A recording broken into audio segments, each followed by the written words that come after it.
Do right? you know who RuPaul is, man? RuPaul says sashay away. Also fracking, I've heard of. Yes. That's all I need to know about RuPaul.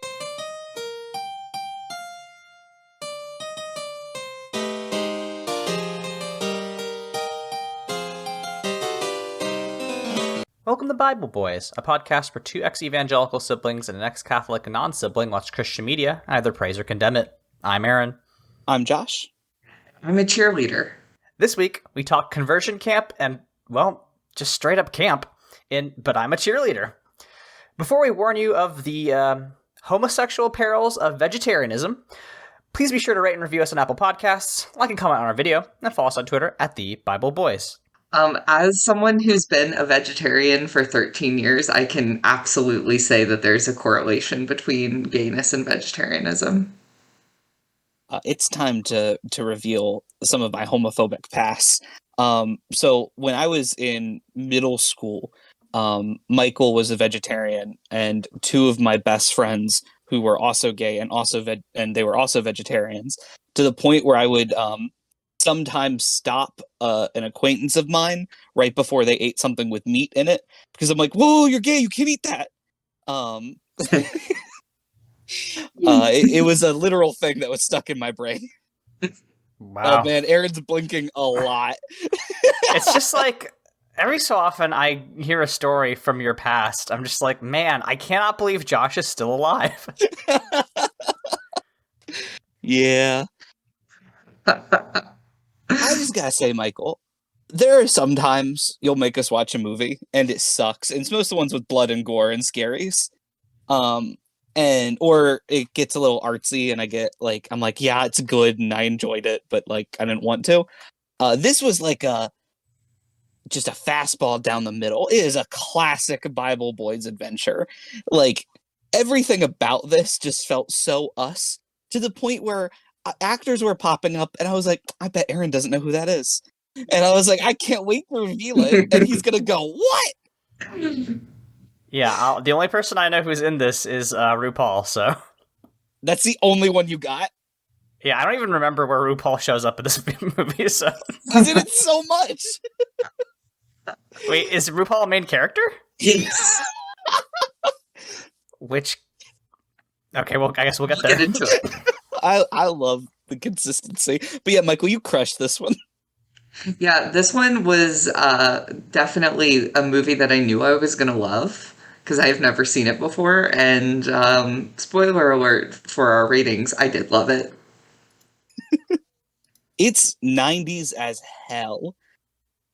And Yeah, it came out barely in the 90s. But oh my god, this is also back in a time where movies were really pushing the envelope. Envelope, one of the ways of saying it, if they had a stereotypically gay character. And they were like, that's progressive. Gay people are allowed to be stereotypes. And this movie said, like, hey, there's like 2 or 3 stereotypes gay people can be. And in the 90s, that was huge. Yeah, I mean, Michael, I'm sure you'll talk about this in the fun facts section, but like just the ways in which this movie had to like bargain its way down to an R rating, like really kind of show you how far our media, like, quote unquote, tolerance is of queer content. So like, yeah, this was like taking some pretty significant swings. When it came out, it first aired like at a smaller movie fest, whatever TIFF is, Toronto International Film Festival, in '99, and then more entire United States release in 2000. But yeah, that contextualizes the time period, right before 9/11. So like, pretty significant. Yeah, it's kind of a wild little look into history too, because one of the first things I thought of, and we'll get into the plot in a second, but is the generation of Gen X just a bunch of narcs? Because I also came out in high school, and I came out to my friends first, and none of them would have dreamed of telling my parents. Yeah, Michael, do you want to get into it? Because man, fuck this girl's friends. They all suck ass. So our hero is Megan. Megan is played by the legend, the icon, the hero, the person who should be gay and isn't, Natasha Lyonne. What? You didn't know that she's not gay? I I don't know. What? Sorry. It's like if Michael revealed You know, like halfway through this podcast. That's It's- wild. She was in Russian Doll. yeah. Okay. And Orange cool. is the New Black, and I think that kind of was her skyrocket into modern fame, right? Wait, so Yeah. wait, is she are all the things that she plays, does she always play a queer person? Is that Pretty her thing? much. Interesting. But you know who she was dating up until last year, right? No. Fred Armisen. What? I don't like this. Aaron, is this how you feel when we say these things? No, because well, the way I feel is like, oh, I've heard that name before. He dropped a picture in the chat. This is like finding out Eric Andre and Rosario Dawson dated for the longest time. Man, is that what Fred Armisen looks like? Yeah. He looks like an older version of Tom Hanks. I bet he's been in some stuff. Fred Armisen. One or two things. Um, so Megan is a cheerleader and she's dating this football player named Jared. And what we learn very quickly is that Jared is a bad kisser and that Megan gets through it by fantasizing about the other girls cheerleading.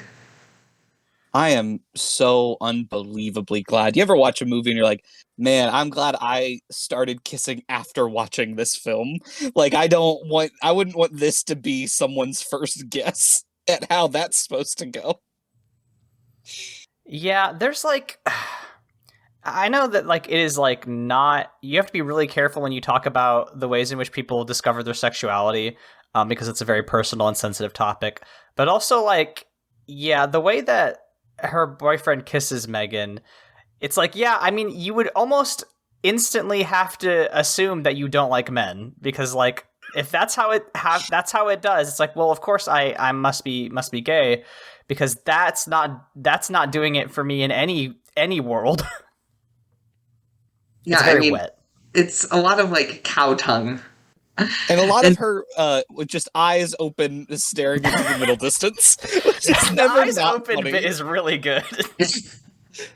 And it shows Natasha Lyonne's physical comedy, which is just on point. This movie truly showed me that like Natasha as a like serious actor, dramatic actor, like really has come a long way. But her as a comedic actor just had it from day one. Just day one knew how to fucking carry a scene and make it hysterical. So she also is a vegetarian, as we have mentioned previously, and she has posters of Melissa Etheridge in her room, and then a like scantily clad woman in her locker.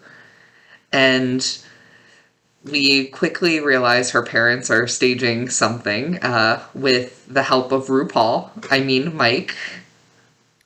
Wait, her boyfriend's RuPaul? No. The straight is great shirt guy. Yeah, that guy. Oh, all right. Do you know who RuPaul is, man?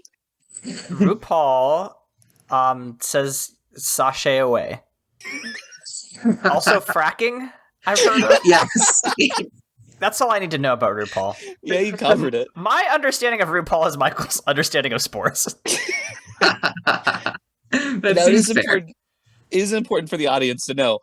Aaron has been wearing that straight is great shirt every single time we record, and we've never brought it up till now. But like, yeah, we support you. I'm just saying, when's our month? So her quote unquote friend, played by the wonderful Michelle Williams, decides to take the photo from her locker and give it to her parents, which just really leads them to be like, yep, she's definitely gay. So they have an intervention with her and with Mike, and they're like, hey, we're sending you to a conversion therapy camp for 2 months with a 5-step program, and you're gonna get better because you have to. And And the she whole has to time, miss the big game. There was going to be a big game that all the cheerleaders were going to cheer for, and they were going to eat donuts, and they were going to wear very little, small amounts of clothing, and they were going to cheer, and she has to miss this to instead go to conversion camp. it's called True Directions, which is just a funny, like, the whole camp is camp. It's a sick-ass logo. The graphic designer they got for it crushed it. So we meet Mary, who is the director of the camp. And Mary is... How would we describe Mary? I hate to reference Harry Potter, but like do that too. Yeah, see, instantly it's like that's a Dolores Umbridge type. Yeah. That was kind of my thought too, is who else could this be? It's kind of like if the hero of Legally Blonde took a turn. Yes. It's like if the new Barbie movie was made 2 decades ago. Yeah, I mean, this whole Margot set Robbie.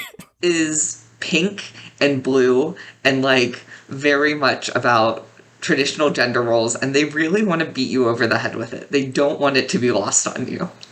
My favorite part of maybe this entire movie is the way in which the like guy part of the camp is all blue, to the point where like they have a solid blue car they're supposed to be working on. It looks like it's made out of like a blue cast. And when they're playing like army, like they just have blue like M16s that are all like solid plastic. It is the funniest shit I've ever seen. Now, Aaron, you've told us some interesting stories of your past playing army, and this is exactly what I pictured it being like. I mean, it's not that far off. This movie is it is the horniest thing we've ever watched. I was going to say possibly, but it is just the horniest thing we've ever watched. You both are making faces. At one point, a man wearing very tight booty shorts and a crop top strokes a rake that is in between his legs while making eye contact with RuPaul. I don't know how you get hornier, boys. Latter Days was up there. Latter Days is pretty horny. Here's the thing about this movie. I think it is like too silly to be sexy. It's not Like- sexy. It's not sexy by any means, but it's horny. I guess that's a distinction that I really can't judge. But like, yeah, to me, I was like, yeah, I mean, this would be.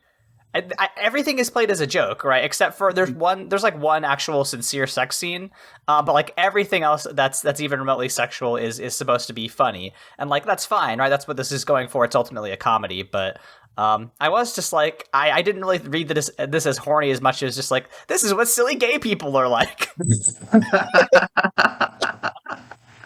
Yet another straight person desexualizing the queer community.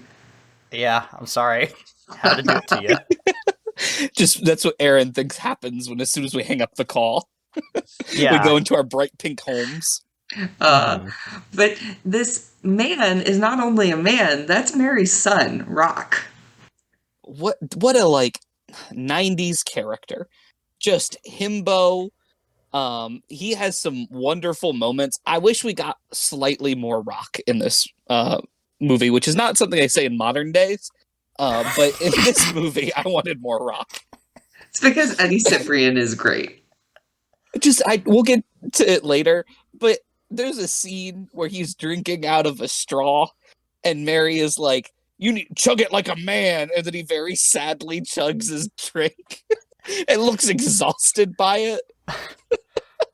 And like spills it all over himself. It's hilarious. And he is wearing the most modern gay shorts you can imagine. Like they are up, they are up high, and he is caked up. It's looped around, like fashion is looped around. That look is in now. Yeah, most of the outfits they're wearing, I'm like, that would be something kids would wear today. I looked at most of the outfits and was like, I would wear them today, to be honest. I often on Tumblr see posts that are like, men, you should be wearing 3-inch inseam shorts. I was just like, oh, okay, I guess we're back. The 80s and the 90s are back. Mm-hmm. So let's talk a little bit about the other kids. In particular, Graham. I want to talk about Graham, who is the wonderful Clea Duvall. I would watch almost anything Clea Duvall's in. Um, Graham is like your stereotypic 90s bad girl. She kind of reminded me of like Angelina Jolie in Girl Interrupted and like that vibe. Like she's smoking cigarettes all the time. Um, she's just kind of like the bad girl. She comes from a rich family who's really privileged, and is clearly like the rebel. It's very clear in this that she's supposed to be the character that's like, I am gay. I'm the closest to accepting it. I'm here for other reasons. Like a lot of the other characters will play this as like I'm gay, but I'm going to change it for this reason or this reason.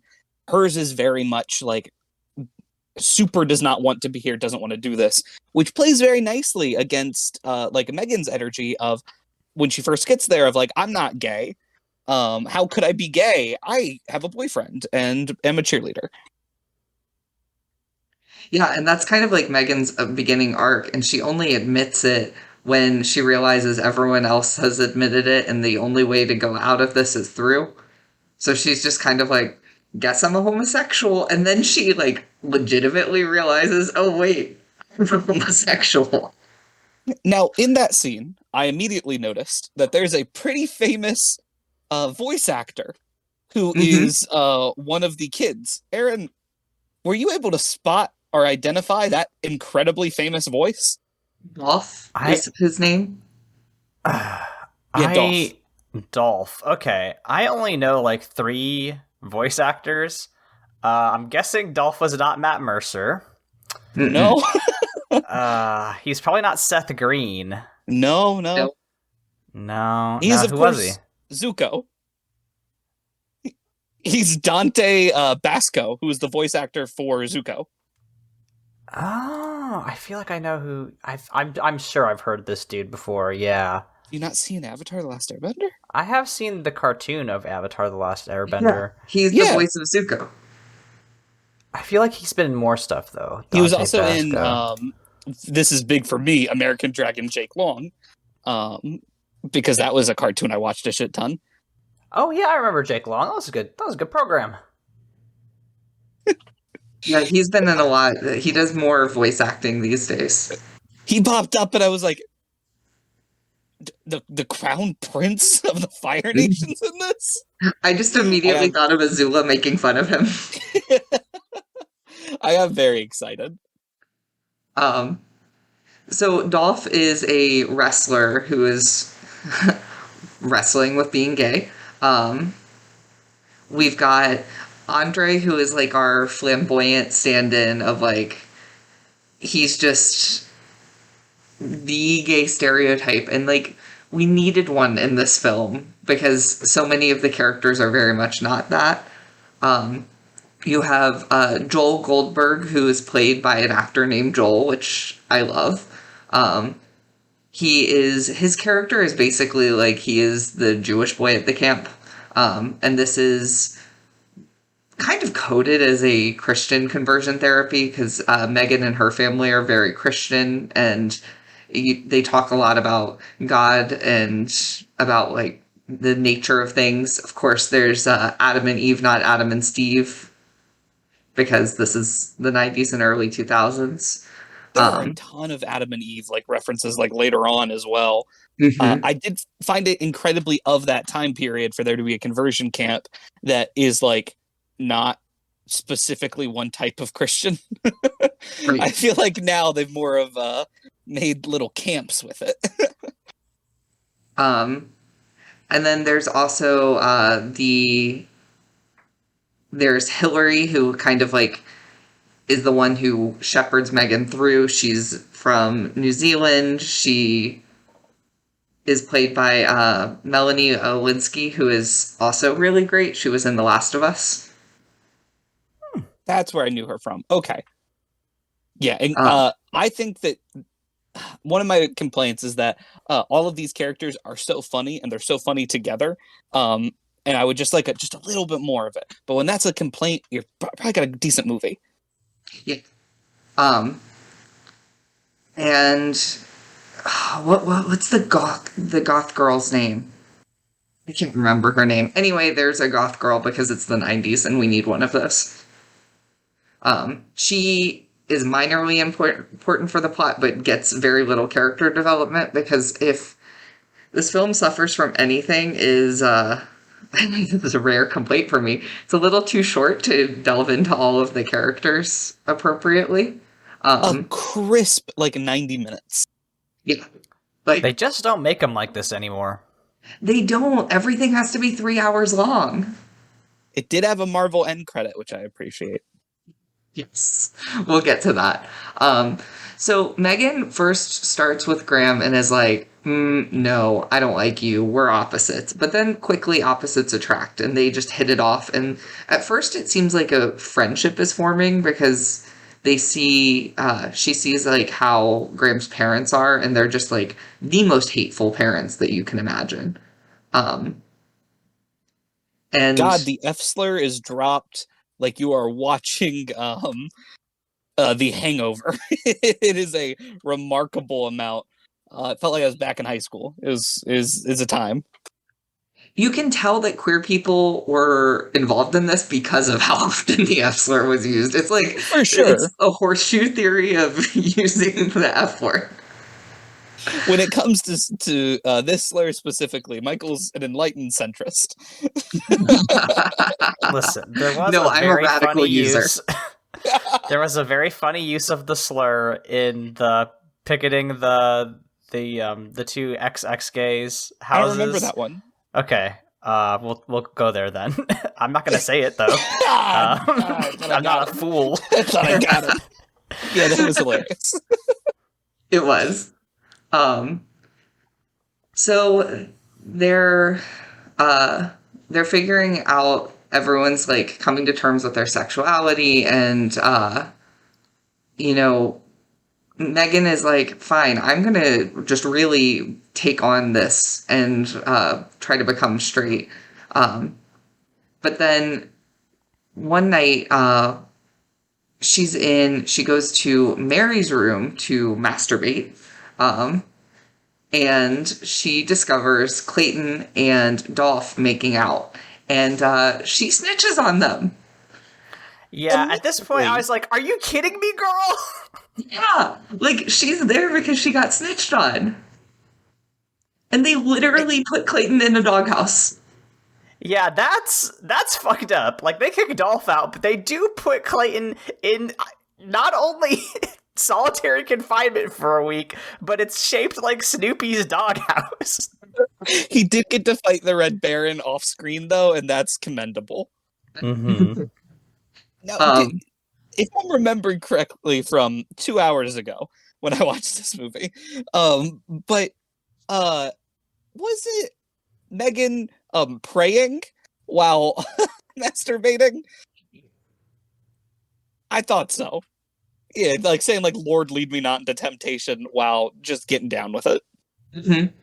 Well, there's also that's kind of a theme of this movie, right? Because I think it's the goth girl who has this like basically a cattle prod, who's like, well, whenever I get horny, I just use this and zap myself, and that way it's shock therapy. But she's just very clearly using it as a vibrator. Well, she also opens with that she likes pain. So yes, right. But she's also, a stereotypical goth, so right. Yeah. So Clayton's in the doghouse, and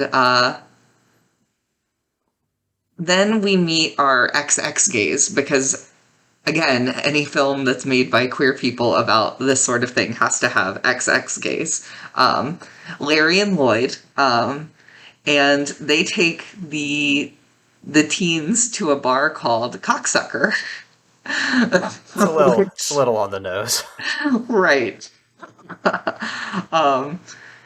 And although, you know what? A lot of gay bars have on the nose names. There was a bar that in a town I used to live in called The Back Door.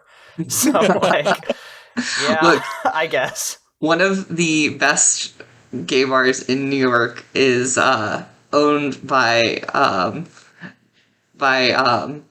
my god, why am I Alan Cumming? And it's called Club Cumming. Well, We're yeah. we're poking a lot of fun at the gay community. I want to point out that I just came back from the beach where all of their like names for restaurants are I got crabs or like dirty crabs. So like cocksuckers could just be an Outer Banks wing stop. Like that could just be what it is. Sure. I guess the difference is that like the gay community does these kind of jokes because they're like funny in jokes, and the straight community does it because we're tasteless.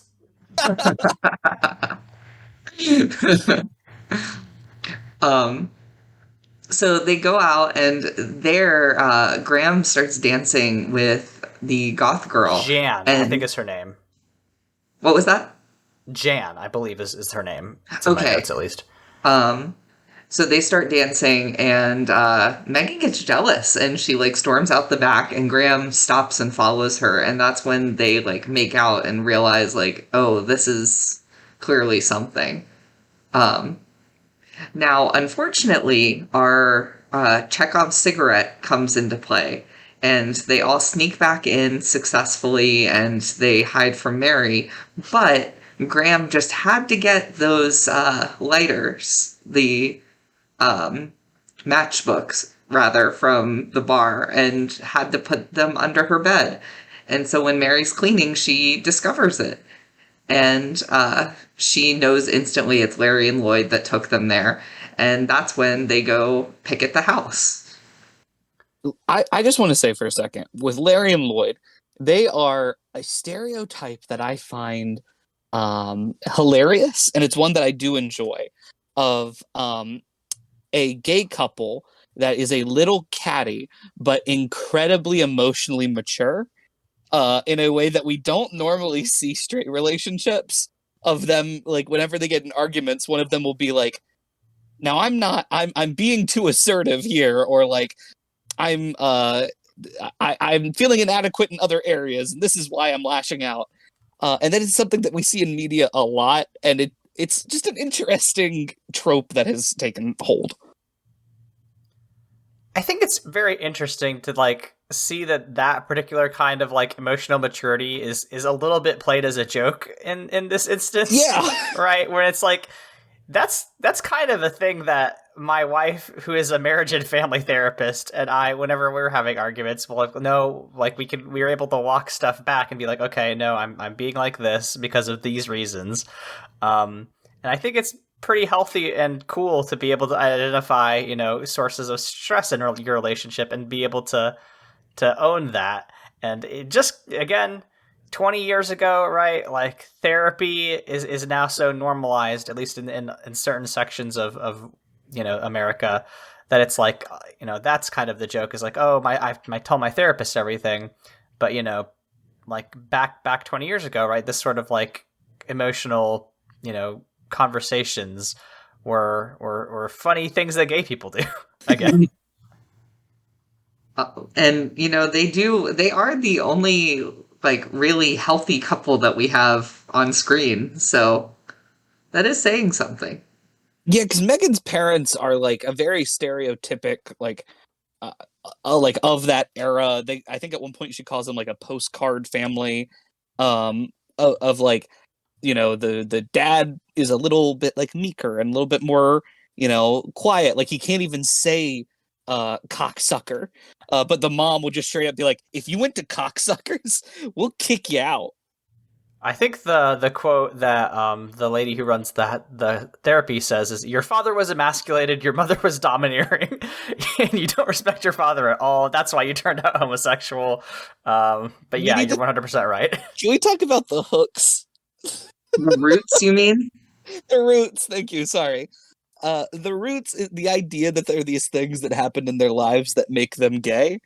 Um, one of them I don't want to go into, but all the other ones are hysterical. Like one person's like, my mom got married in pants. And then someone else was like, I was born in France. Right. And then somebody just says traumatic breasts, which is really good. Uh, yeah, the roots scene was one that like really got me. Um, But the Megan's root is that her dad lost his job for 9 months. Yes. And her mom had to be the breadwinner. And that's what flipped the switch. uh, um, so then Mary, Megan and Graham sneak away and decide to have sex. And this is our one not funny sex scene that we get. Um, and it's like a pretty sweet moment. And this is one of those moments where I was like, oh, a woman directed this. Like, I didn't even have to look at the credits to be like, oh, a woman directed this, because neither one of them felt like sexually objectified in this. And I just think that that's a view that we don't always get. Especially when But we've seen, like, just like the making out scene in the beginning, one that's so clearly for laughs and not of, like, two people that care about each other. It was very nice to see, like, a scene of, like, no, this is coming from a place of love and not, like, anything else. Like, I like when a comedy can take a step back and be like, hey, no goofs for, like, a minute. Which is a rule I had to implement for myself to make these podcasts a little shorter. um, but Mary discovers what happens, and she is trying to figure out which one of them was the cause of it. And we all think like, oh, it's going to be Megan who rats out and like ends up owning up to it. But she's given this ultimatum of, okay, Megan, you can stay if you partner up with my son. And Megan just goes, yeah, that's not going to work. Mm-hmm. No, because they call it the simulated sexual lifestyle, and we'll get to that in a sec. But it's like maybe the most hard to watch scene in the movie. It made me laugh so much. It's a scene for sure. So Megan says no and packs her bags and is like, all right, guess I'm out of here.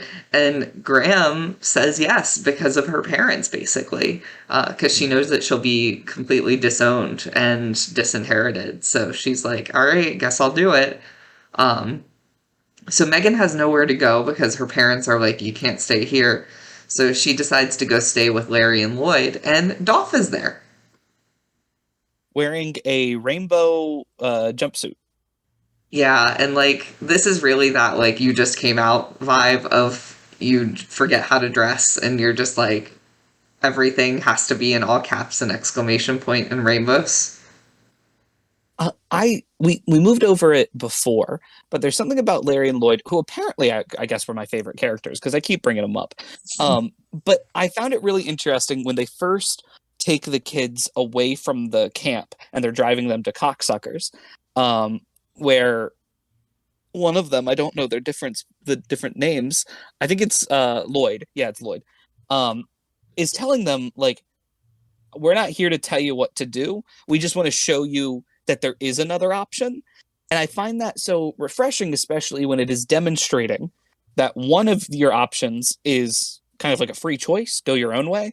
And the other one is, if you don't choose this, you don't get a family, you don't go home, your life ends. And I just found that like I really like that they are highlighting this very serious thing that exists when it comes to gay issues, where it is not one choice over the other. It is kind of making your own decisions or, other people making the choice for you. And which one are the groomers? Oh, yeah, when we were watching, I'm like, the idea of this movie coming out today and me having to deal with blue check marks on Twitter talking about grown men taking high schoolers to like a gay bar. Like, I couldn't take the takes.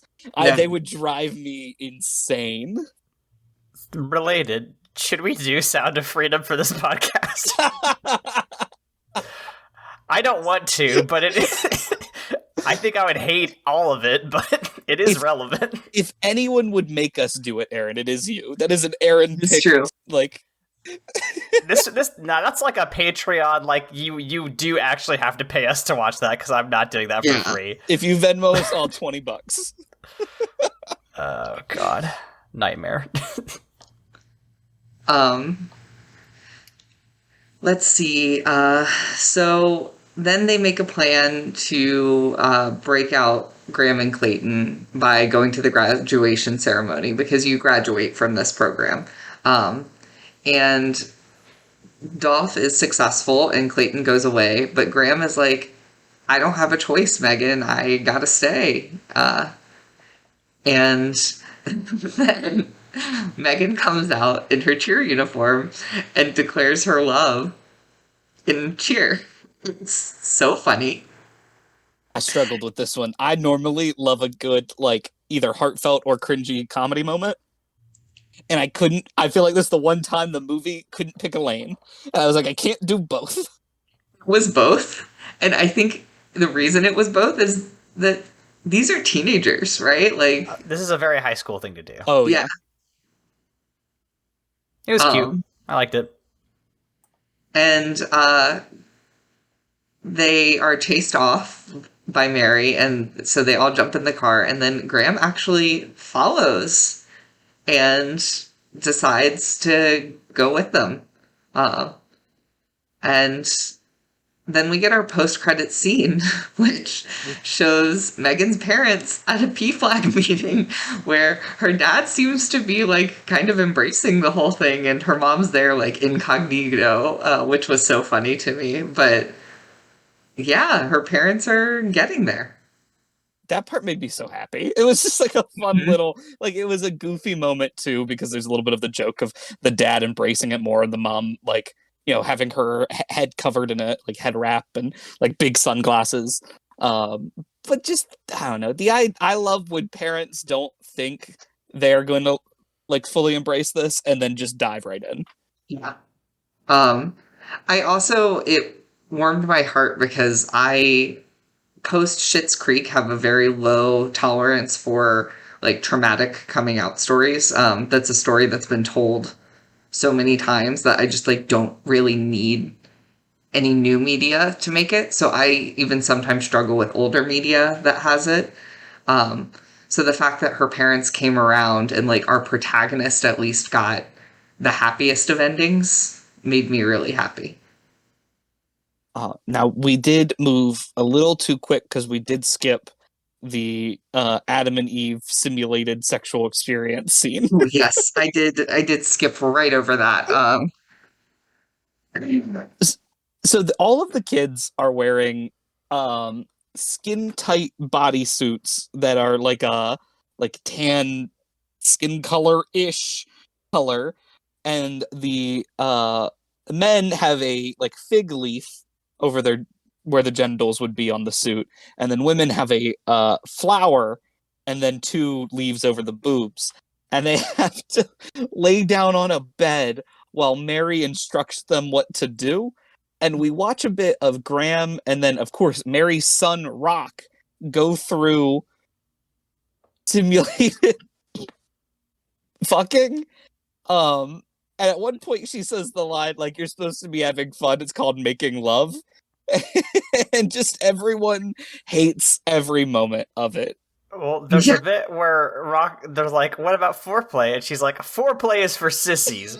Real men go in, unload, and pull it out. And everyone's like, good lord. Which I swear to God I've seen that on some large Ford trucks before. So do you guys want to hear some fun facts about this one? I would love some fun facts, Michael. So originally this was going to get an NC-17 rating, and they had to remove a few scenes to get an R rating. So there's a scene where Graham like swept over Megan's body, but they were both fully clothed. There was a camera pan of Megan's body when she's masturbating that got cut. And then a comment that Megan, quote, ate Graham out was cut from it. And I'm just like, none of these feel like explicit in terms of what we would expect from content. Especially if you think about it as a heterosexual couple. And the director agrees. She said she did a interview for a documentary called "This Film Is Not Yet Rated," and she was talking about how she felt that she was held to higher standards because it was a gay film, and that she felt frankly discriminated against for making it. And I kind of agree. And the Yeah, reviews at the time reflect that. the idea of this being like NC-17 is ridiculous to me. Even like with that, like even putting on my homophobic goggles, which I need to throw away, it doesn't make any sense.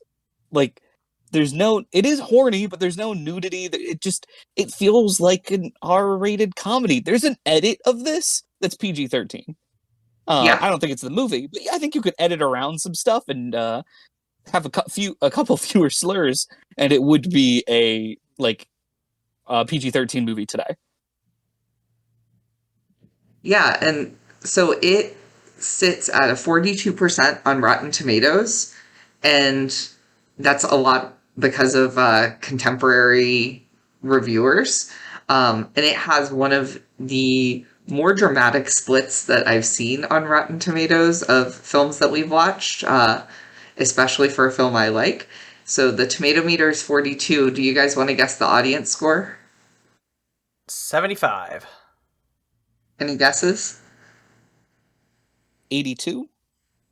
It's 74, so Aaron's right on the money there. And I think that feels right. Like, there are definitely some stereotypes and some, like, kind of things that are papered over that age like 90s movies do. But overall, I think, pretty good film.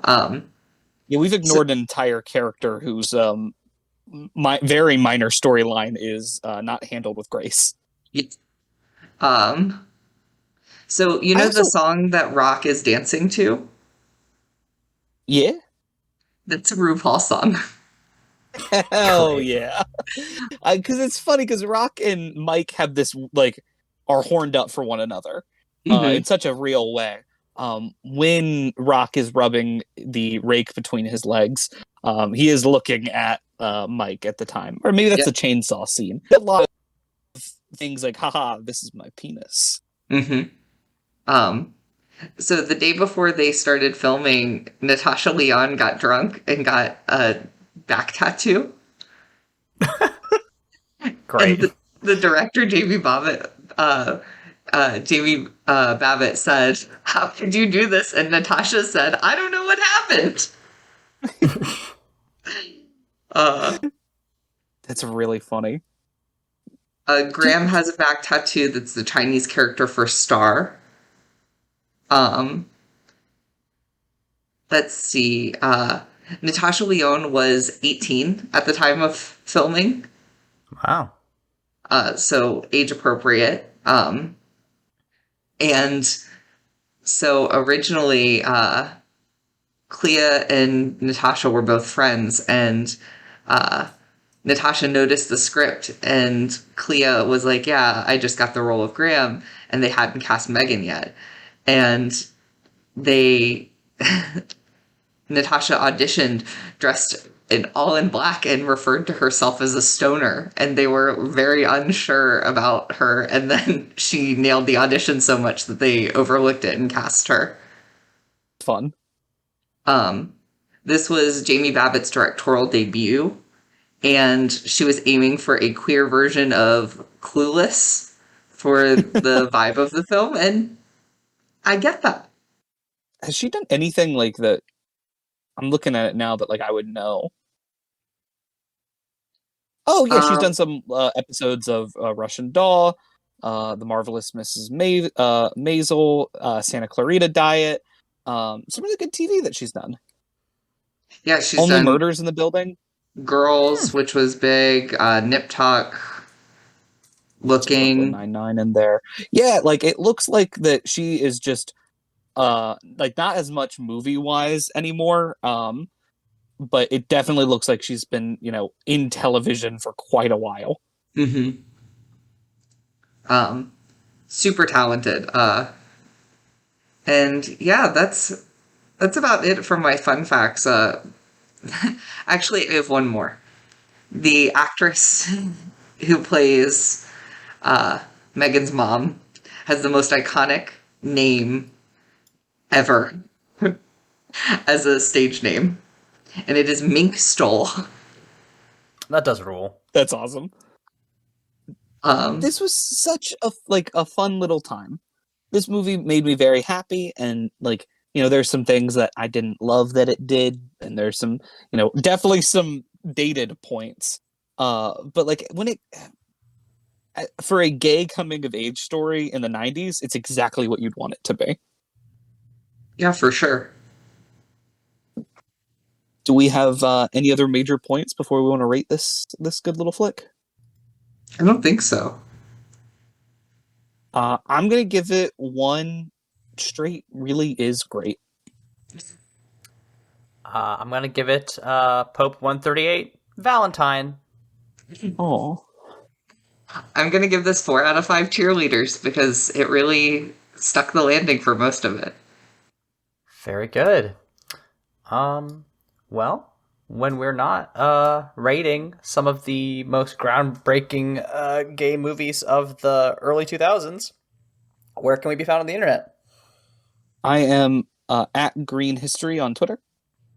I have to check all my ads now. That green light on Twitter or green light on Threads. I'll have to let him in. I'm at Aaron SXL on Twitter, and Monster Factory Fanfic on Tumblr, where I talk about tabletop RPGs, health policy, and writing.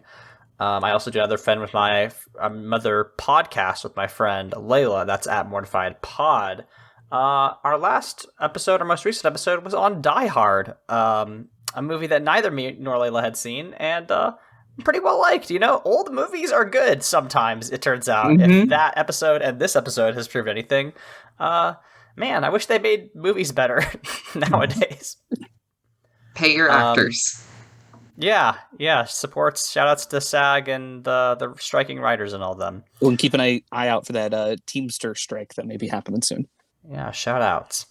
But, if you all are sad that your media may be delayed and makes you want to cry, suck it up. It's not okay to cry. Even Jesus wept, but you should support your creatives who are striking for better wages. Anyway, we'll see you next time. Man, sometimes it's smooth, Aaron, and then sometimes it's smooth. That transition.